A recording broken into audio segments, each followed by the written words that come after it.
Hello à tous, c'est Gummy, bienvenue dans cette nouvelle vidéo. Aujourd'hui on va parler de Metamask qui est le wallet crypto digital le plus populaire du moment. Ça a vraiment été une révolution pour le monde des crypto-monnaies, mais pas tout le monde sait comment l'installer et bien le configurer, ainsi que bien sécuriser les cryptos qui y sont à l'intérieur, parce qu'il y a encore pas mal d'arnaques qui sévissent tous les jours avec des utilisateurs qui se font voler des énormes sommes de crypto. Donc moi je te propose de regarder tout ça ensemble, si t'es prêt, c'est parti. Pour commencer, qu'est-ce que c'est que Metamask? C'est un portefeuille digital où on peut stocker des crypto-monnaies, des NFT, etc. C'est un portefeuille digital qui va utiliser la technologie de la blockchain pour pouvoir justement interagir et opérer avec d'autres applications web, etc. Cette petite application, ce petit logiciel a vraiment révolutionné le monde des crypto-monnaies parce qu'il a permis justement d'amener une interface simple et intuitive pour que tout un chacun, tout utilisateur lambda puisse acheter, envoyer des crypto-monnaies, acheter des NFT, etc. de manière simple sans devoir s'embêter avec tous les codes informatiques qu'il faut pour construire une blockchain et toutes les applications qui tourne autour. Donc il existe deux versions de Metamask, une sous la forme d'un plugin, d'une extension d'un navigateur internet, et puis l'autre sous la forme d'une application mobile, comme on peut le voir ici, qui est simplement très facile à installer sur n'importe quel smartphone, que ce soit sur Apple ou bien d'autres smartphones de type Android. Donc là voici mon Metamask, l'interface est assez simple, mais on va voir ensemble tout de suite comment l'installer. Je vais supprimer l'application pour pouvoir la réinstaller avec vous pas à pas. Vous allez voir, c'est très simple. Alors moi je vais le faire via l'application mobile, mais c'est exactement pareil si tu veux le faire via un navigateur web sur ton PC portable. Il suffira juste de chercher extension Metamask pour Google Chrome si jamais tu l'utilises, ou bien Firefox, Brave, enfin ce que tu as comme navigateur web, et puis suivre les étapes que je fais avec le mobile, c'est exactement pareil. Alors première chose, si tu es sur mobile, tu te rends sur ton store, et puis tu vas chercher du coup Metamask, et puis tu verras c'est la petite icône avec le renard. Ensuite, il te suffit de la télécharger. Une fois qu'elle est téléchargée, tu vas l'ouvrir et puis on va commencer du coup la configuration de Metamask. Alors là, justement, tu as deux choix. Soit tu as déjà créé un Metamask par le passé avec lequel du coup tu vas pouvoir importer ta phrase secrète pour pouvoir récupérer ton ancien compte, ou bien si tu es nouveau dans le monde des crypto-monnaies ou bien tu n'as jamais encore créé de Metamask, tu peux en créer un nouveau juste ici en bas avec le bouton bleu. Donc nous, on va créer un nouveau portefeuille ici, on clique. Ensuite, Metamask va juste te demander s'ils peuvent collecter les données d'utilisation statistiques pour pouvoir améliorer leur application. Tu peux choisir non merci ou bien d'accepter, c'est comme tu veux. Puis ensuite, étape très importante, c'est que tu vas créer ton mot de passe qui va te permettre d'entrer dans ton portefeuille Metamask. Et ce mot de passe, il est très important parce qu'il va permettre de déverrouiller ton portefeuille Metamask à chaque fois que tu voudras l'utiliser. Tu peux après activer Face ID si tu le veux, si tu as un iPhone par exemple. Puis là justement le portefeuille a été créé. Ensuite tu as une petite vidéo d'introduction que je t'invite à regarder si jamais tu veux savoir plus de détails à propos de Metamask. Mais nous du coup on va continuer, donc on va commencer. Et puis là du coup on arrive à une étape vraiment primordiale qui est ultra importante dans toute création de portefeuille digital. On va voir qu'est-ce que c'est que notre phrase secrète de récupération. Donc la seed phrase en anglais. Donc on clique sur commencer. Et puis là du coup tu vas voir apparaître à l'écran une suite de 12 mots. Là, je te les mets parce que j'ai vraiment créé ce portefeuille pour faire le test, mais si tu le fais chez toi, tu dois vraiment pas montrer ces 12 mots à n'importe qui. Ça doit être vraiment soit des personnes de confiance, soit quasiment personne, parce qu'en fait, ces 12 mots-clés, ce sera la seule manière de réinstaller Metamask et d'importer du coup tous tes comptes sur un autre smartphone ou bien sur un autre navigateur web. Donc c'est vraiment très important que ces 12 mots-clés soient écrits quelque part, que tu les gardes en sécurité et que seul toi puisses en avoir accès. Jamais Metamask ne va te les demander, à part si tu veux réinstaller Metamask sur un autre appareil, mais s'il y a une personne qui te contacte via des DM Twitter, sur Discord, Telegram, peu importe, et qui te demande ces 12 mots-clés, il y a 100% de chance de risque que c'est une arnaque. Donc vraiment, ne te fais pas avoir, ces 12 mots-clés, ça doit être sécurisé comme jamais. Donc tu peux soit faire un screen et puis le garder sur ton téléphone, même si c'est pas très recommandé, soit l'écrire tout simplement sur un bout de papier que tu garderas à l'abri chez toi pour t'en souvenir. Ensuite, une fois que tu les as notés, Metamask va te demander du coup de les remettre dans l'ordre pour savoir si tu les as bien notés quelque part. Si tu l'as bien fait, ce sera marqué réussi. Et ensuite, tu as simplement à cliquer sur terminer la sauvegarde. Puis là, du coup, c'est bon. Tu as un message de félicitations qui te dit que tu as bien créé ton portefeuille digital Metamask avec ta seed phrase qui a été du coup sauvegardée quelque part à l'abri. Et puis voilà, ensuite tu tombes du coup sur ton portefeuille digital Metamask. Alors déjà, la première chose à savoir, c'est que Metamask c'est un portefeuille multi-chain, c'est-à-dire qu'il va pouvoir opérer sur différentes blockchains. Il y a par exemple ici, si tu cliques en haut, la blockchain Ethereum, parce qu'initialement Metamask avait été développé seulement pour la blockchain Ethereum, mais ensuite ils se sont étendus à d'autres blockchains comme la Binance Smart Chain, Polygon, etc. Mais ils ne sont pas de base installés. Donc si jamais tu veux les installer, c'est très simple, il suffit de cliquer sur Add Network ici en bleu, et puis là tu as déjà quelques idées de blockchain que tu pourrais utiliser. C'est généralement les plus utilisés dans le monde des crypto-monnaies. Puis tu vois que tu as la Binance Smart Chain, donc tu as simplement à cliquer sur Add, et puis ensuite simplement tu pourras du coup l'ajouter en mettant sur Approve, et ensuite sur Switch to Network tu pourras changer de blockchain.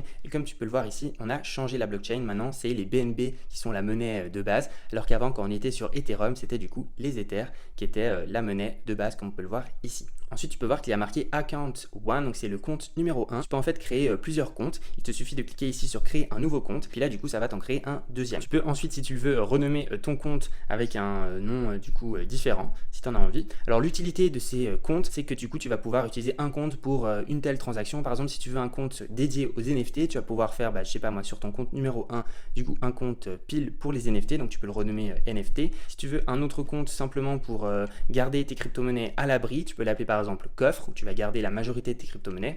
Et puis ensuite, moi, ce que je te conseille, c'est de faire un troisième compte où tu vas pouvoir justement faire des transactions un peu de la vie de tous les jours. Enfin, pas trop la tête, où tu pourras envoyer des petites sommes dans des applications ou à des proches, etc.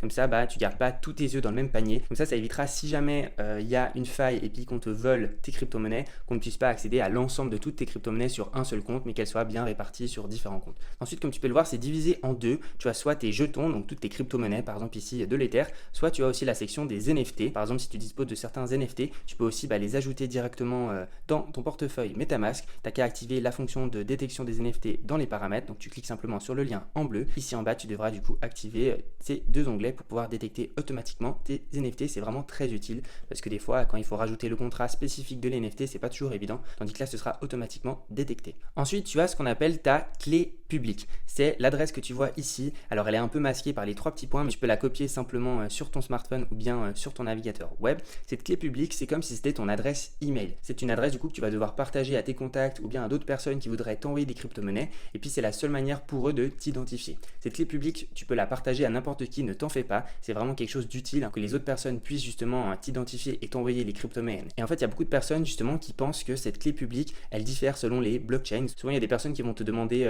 ouais, est-ce que je peux avoir ton adresse pour t'envoyer des BNB. Et puis du coup, peut-être que tu vas dire ah tiens, mais cette clé publique là sur la blockchain Ethereum, est-ce que je peux l'envoyer à quelqu'un pour qu'il m'envoie des BNB ou est-ce que ça va se perdre? Enfin, je sais pas trop. En fait, MetaMask, c'est vraiment un portefeuille multi-chain. Donc, il y aura une seule clé publique, donc une seule adresse de portefeuille pour toutes les blockchains que tu peux utiliser avec ce portefeuille. Donc là, si je te fais le petit test, peu importe si tu changes de blockchain, donc par exemple là, on passe sur la Binance Smart Chain, tu verras que la clé publique, c'est toujours la même. C'est toujours le OX75, etc. dans mon cas. Toi, ce sera un numéro différent. Donc voilà, si jamais quelqu'un te demande justement une adresse pour envoyer n'importe quelle crypto, normalement avec MetaMask, tu peux lui envoyer ta clé publique sans forcément te prendre la tête parce que ce sera la même pour tout ton MetaMask, peu importe la blockchain. Maintenant, si on voit un peu les utilités de MetaMask, donc comme je te l'ai dit, tu peux recevoir des crypto-monnaies sur ton portefeuille MetaMask de la part d'un autre utilisateur. Tu auras simplement à copier-coller ton adresse publique et à lui fournir. Et ensuite, l'autre personne n'aura plus qu'à t'envoyer les crypto-monnaies. Tu peux aussi cliquer sur le bouton bleu ici, recevoir, où tu auras un QR code que tu peux aussi envoyer à la personne qui veut t'envoyer les crypto-monnaies. Et puis, tu peux aussi demander des paiements directement à quelqu'un, par exemple des Ethers. Tu mets le montant, tu mets suivant, et ensuite, tu peux envoyer un lien qui va automatiquement mettre le montant qu'il faudra du coup que la personne t'envoie sur ton adresse publique. Ça peut être pratique si par exemple tu veux faire une facture à quelqu'un ou bien vous devez départager, je sais pas moi, un plat lorsque vous allez au restaurant. Donc voilà, c'est une chose à savoir. Ensuite, si jamais tu veux envoyer toi des crypto-monnaies, c'est plus ou moins la même chose, mais c'est toi maintenant qui va devoir avoir l'adresse publique de la personne vers laquelle tu vas envoyer des crypto-monnaies. Puis ensuite, il faudra cliquer sur envoyer ici en bleu, saisir l'adresse publique de la personne, la coller. Ensuite, tu cliques sur suivant, tu mets le nombre d'ETH par exemple que tu veux envoyer, mais c'est la même chose avec n'importe quelle crypto-monnaie. Tu mets sur suivant, etc.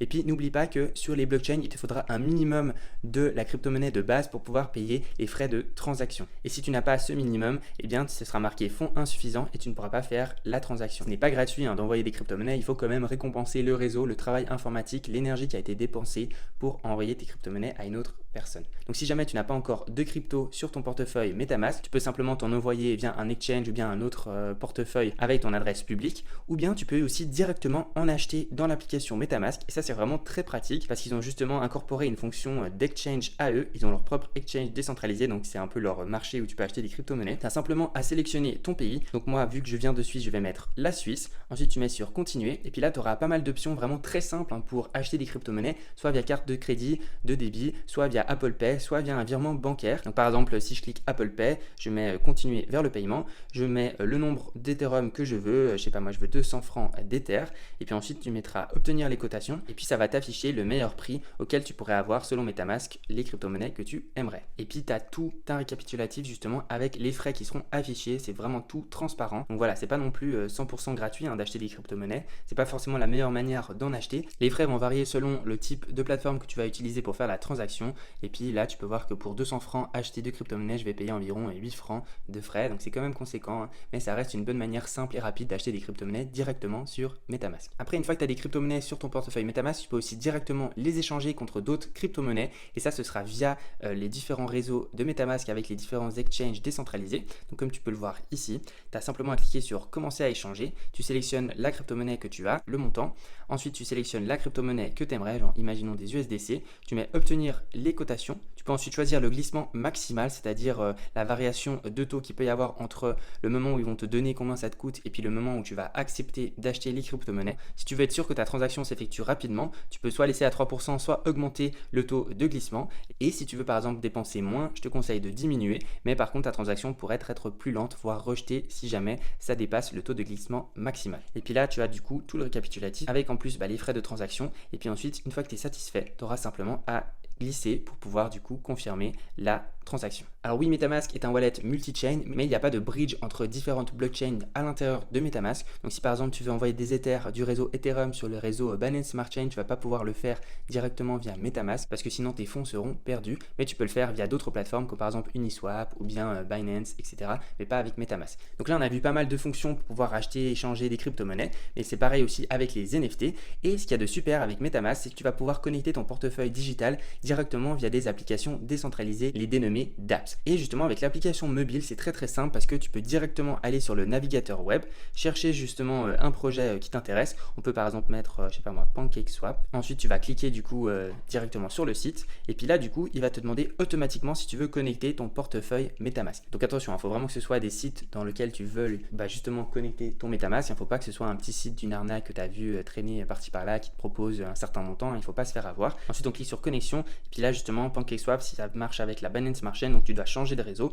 Et puis ensuite une fois que c'est bon, tu vois que ton wallet a été connecté et puis tu peux voir que bon, ici j'ai pas de crypto-monnaie de disponible, mais si tu en avais, tu verras que ta balance elle serait positive, tu aurais des cryptos et tu pourrais ensuite directement dans la fonction par exemple ici trade échanger des crypto-monnaies sur PancakeSwap ou n'importe quel autre dApps que tu peux trouver. Ensuite, je vais te montrer comment tu peux voir toutes les transactions que tu as faites avec ton MetaMask. Alors, il suffit de cliquer sur les trois barres ici en haut. Si tu as fait des transactions directement avec l'application de MetaMask, tu vas pouvoir les voir ici dans Activités, mais tu peux aussi aller les voir sur le BSC Scan. Ce sera pareil pour Ethereum, ce sera Ethereum Scan, etc. Peu importe la blockchain. Donc, tu cliques sur Afficher. Et puis là, ensuite, tu vas tomber sur ce site web et tu pourras voir du coup ici le nombre total de tes tokens sur ce wallet.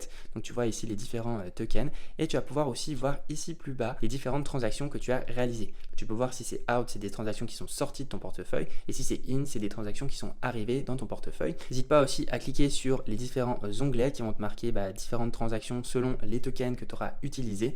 Et puis ensuite, tu as même, si tu veux, des analytics pour voir un peu les mouvements sur ton compte. Alors maintenant, si on passe à la partie la plus intéressante et la plus instructive de ce tutoriel, c'est comment sécuriser ces crypto-monnaies. Juste avant, j'aimerais préciser en fait un petit flou que certains utilisateurs ont sur les différences entre le mot de passe MetaMask, la clé privée et la seed phrase de MetaMask. Alors, le mot de passe de MetaMask, c'est simplement un mot de passe que tu vas créer pour pouvoir accéder à ton MetaMask. C'est pour pas que quelqu'un, par exemple, qui ait accès à ton ordinateur, puisse simplement se loguer sur ton MetaMask sans rien faire. Il va falloir du coup mettre un mot de passe pour empêcher que des personnes indésirables puissent y accéder si par exemple ils ont accès à tes appareils électroniques. C'est un peu comme le mot de passe de ton téléphone que tu mets justement pour éviter qu'on y ait accès trop facilement. Alors, une petite astuce pour augmenter la sécurité de ton accès à MetaMask, c'est que tu peux te rendre du coup dans les réglages, dans les paramètres, cliquer sur sécurité et confidentialité et tu vas pouvoir en fait diminuer la période de verrouillage automatique. Cette période, c'est la durée pendant laquelle ton MetaMask va rester du coup débloqué et après combien de temps il faudra du coup remettre ton mot de passe pour pouvoir déverrouiller ton MetaMask. Mais après voilà, tu peux choisir une durée qui te convient. Il faut aussi que tu ailles de la commodité, tout va dépendre un peu de ton caractère. Moi je laisse plutôt à 30 secondes, voilà. Alors ce mot de passe, t'en fais pas, si jamais tu l'oublies, tu vas pouvoir en refaire un autre avec justement tes 12 mots-clés de ta seed phrase. Alors justement cette seed phrase, c'est ta phrase secrète et puis c'est vraiment la plus importante de tout ton compte MetaMask. Cette seed phrase, elle va en fait permettre de importer tout ton MetaMask sur un autre appareil comme je te l'ai dit avant dans la vidéo. C'est vraiment 12 mots-clés que tu dois garder pour toi et en aucun cas les partager avec quelqu'un. Ces 12 mots-clés, si jamais tu les oublies, et c'est fini, tu pourras jamais avoir accès de nouveau à ton compte MetaMask. Donc écris-les bien quelque part pour justement sécuriser un maximum ton MetaMask. Et puis finalement la clé privée, donc c'est la clé justement qui va permettre de déverrouiller les transactions que quelqu'un t'envoie. Et puis cette clé privée, il y en aura en fait une par compte sur ton MetaMask. Et en fait c'est vraiment en utilisant ces deux clés, la clé publique et puis la clé privée que tu vas pouvoir justement faire des transactions.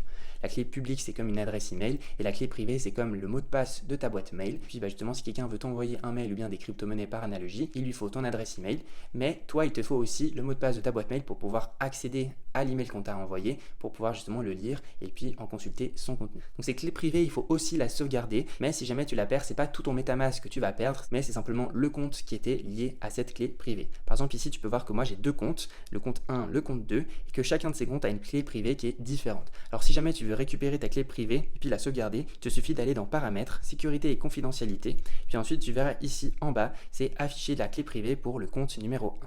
Alors ensuite tu cliqueras sur afficher la clé privée, moi je ne vais pas le faire parce que c'est ma clé privée, il faut justement pas que je la partage, et puis ensuite tu pourras du coup aussi la sauvegarder sur un bout de papier comme ta seed phrase. Donc tu as comme ça plusieurs remparts de sécurité pour ton MetaMask, tu as le mot de passe de base de l'application pour pouvoir accéder à ton MetaMask, ensuite tu as ta clé privée de ton compte pour pouvoir justement déverrouiller les transactions qui s'y passent ou bien importer un compte sur un autre appareil différent, et tu as finalement la seed phrase qui va te permettre d'importer tous les comptes qui sont liés à ton MetaMask sur un autre appareil et qui est le plus important de toutes les sécurités.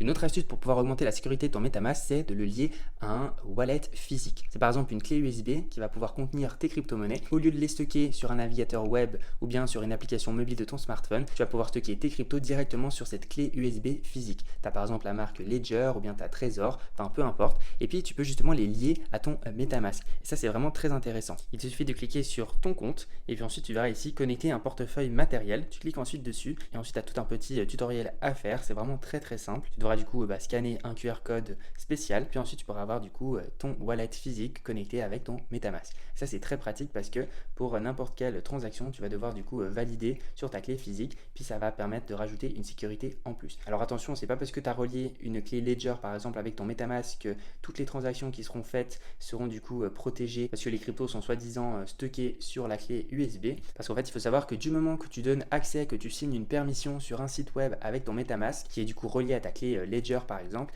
et bien après ce site web, selon la permission que tu lui as donnée, il va pouvoir exécuter des transactions sans forcément avoir ton accord et sans forcément avoir la confirmation que tu dois faire sur ta clé Ledger ou autre. Donc il faut vraiment être attentif sur les contrats, les permissions que tu vas signer avec les différentes applications, sites internet avec lesquels tu vas connecter ton portefeuille MetaMask, parce que ça peut possiblement être des arnaques et ils peuvent après ensuite possiblement voler tes crypto-monnaies. T'en fais pas, je t'ai fait une autre vidéo sur le sujet où on va voir ensemble comment voir les différentes permissions que tu as données avec tes portefeuilles digitaux et comment justement les révoquer de manière définitive et de manière vraiment sécurisée. Mais voilà, en tout cas, si tu partages pas ta seed phrase et ta clé privée et que tu donnes accès à ton MetaMask à des sites qui sont bien connus et sécurisés, tu ne risques aucun souci dans la majorité des cas et puis ton aventure dans le monde des crypto-monnaies devrait se passer sans souci. N'hésite pas à me poser toutes les questions que tu voudrais en commentaire, je me ferai un plaisir d'y répondre. N'oublie pas de t'abonner à la chaîne et de mettre un gros pouce bleu sur la vidéo si jamais elle t'a plu. Moi je te souhaite tout le meilleur, prends soin de toi, c'était Gummy, ciao.